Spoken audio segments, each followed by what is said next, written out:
அரசு மருத்துவமனைகளுக்கு மருத்துவர்களை தேர்ந்தெடுப்பதற்காக 14 மாதங்களுக்கு முன் அறிவிக்கப்பட்ட ஆள்தேர்வு அறிவிக்கையின்படி தேர்ந்தெடுக்கப்பட்ட மருத்துவர்கள் பட்டியல் இதுவரை வெளியிடப்படவில்லை என அன்புமணி ராமதாஸ் தெரிவித்துள்ளார்.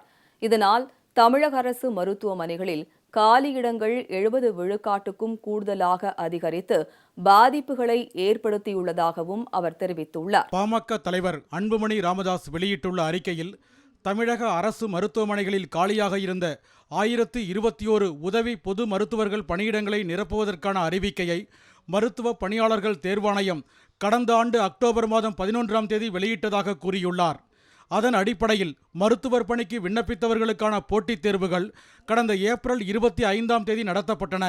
மொத்தம் 16,093 பேர் இத்தேர்வுகளை எழுதினர். மருத்துவ பணியாளர் தேர்வு வாரியம் நினைத்திருந்தால் அடுத்த 3 மாதங்களில் முடிவுகளை அறிவித்து தேர்வான மருத்துவர்கள் பட்டியலை வெளியிட்டிருந்திருக்கலாம். ஆனால் செய்யவில்லை.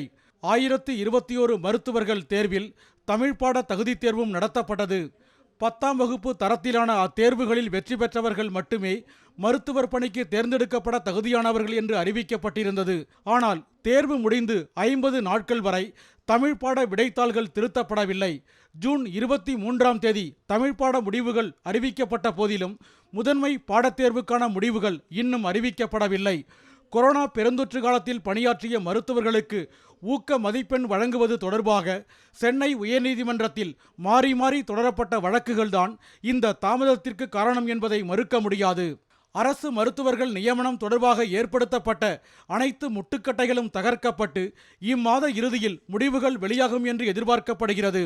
அரசு மருத்துவமனைகளில் காலியாக இருந்த மருத்துவர் பணியிடங்களின் எண்ணிக்கை 1021ஆக இருந்தபோது ஆள்தேர்வு அறிவிக்கை வெளியிடப்பட்டது. அதன்பின் 14 மாதங்களாகிவிட்ட நிலையில் காலியிடங்களின் எண்ணிக்கை 1752ஆக அதிகரித்துவிட்டது. தகவல் அறியும் உரிமை சட்டத்தின் மூலம் பெறப்பட்ட பதிலில் இதை அரசு உறுதி செய்துள்ளது. 1021 மருத்துவர்கள் புதிதாக சேர்க்கப்பட்டால் கூட அரசு மருத்துவமனைகளில் அனைத்து காலியிடங்களையும் நிரப்ப முடியாது. 731 மருத்துவ பணியிடங்கள் காலியாகவே இருக்கும். அது மக்களுக்கு மருத்துவ சேவை வழங்குவதில் பாதிப்பை ஏற்படுத்தும். அது தடுக்கப்பட வேண்டும். தருமபுரி, கடலூர், விழுப்புரம், கள்ளக்குறிச்சி, திருவண்ணாமலை, வேலூர் உள்ளிட்ட பின்தங்கிய மாவட்டங்களில்தான் அரசு மருத்துவர் பணியிடங்கள் அதிக எண்ணிக்கையில் காலியாக உள்ளன. காலியிடங்களை நிரப்பாவிட்டால் அந்த மாவட்ட மக்கள்தான் அதிக எண்ணிக்கையில் பாதிக்கப்படுவர். கடந்த ஆண்டு அக்டோபர் மாதம் அறிவிக்கப்பட்ட மருத்துவர் பணியிடங்களுக்கான போட்டித் தேர்வு முடிவுகள் அடுத்த 3 மாதங்களில் வெளியிடப்பட்டிருந்தால் நடப்பாண்டின் தொடக்கத்திலேயே 1021 மருத்துவர்களும் நியமிக்கப்பட்டிருப்பார்கள். அதன்பின் புதிதாக உருவான காலியிடங்களை நிரப்புவதற்கான அறிவிக்கை கடந்த சில மாதங்களுக்கு முன்பு வெளியிடப்பட்டு ஆள்தேர்வு தொடங்கப்பட்டிருக்கும். ஆனால் அவ்வாறு செய்யப்படாத நிலையில் அரசு மருத்துவமனைகளில் காலியிடங்கள் அதிகரித்ததற்கு தமிழக அரசுதான் பொறுப்பேற்க வேண்டும். கடந்த 2018ஆம் ஆண்டுக்கு பிறகு 5 ஆண்டுகளில் முதன் முறையாக இப்போதுதான் மருத்துவர்கள் நியமிக்கப்பட உள்ளனர். இதற்கு பிறகு எப்போது புதிய மருத்துவர்கள் தேர்வு நடைபெறும் என்பது தெரியவில்லை.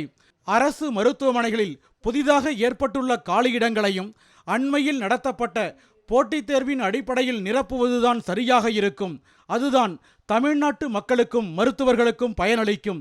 எனவே மக்களின் நலனையும் மருத்துவர்களின் நலனையும் கருத்தில் கொண்டு கடந்த ஆண்டு அக்டோபர் 11ஆம் தேதி வெளியிடப்பட்ட அறிவிக்கையின் மூலம் தேர்ந்தெடுக்கப்பட உள்ள அரசு மருத்துவர்களின் எண்ணிக்கையை 1752ஆக உயர்த்த முதலமைச்சர் மு.க. ஸ்டாலின் நடவடிக்கை எடுக்க வேண்டுமென அன்புமணி வலியுறுத்தியுள்ளார்.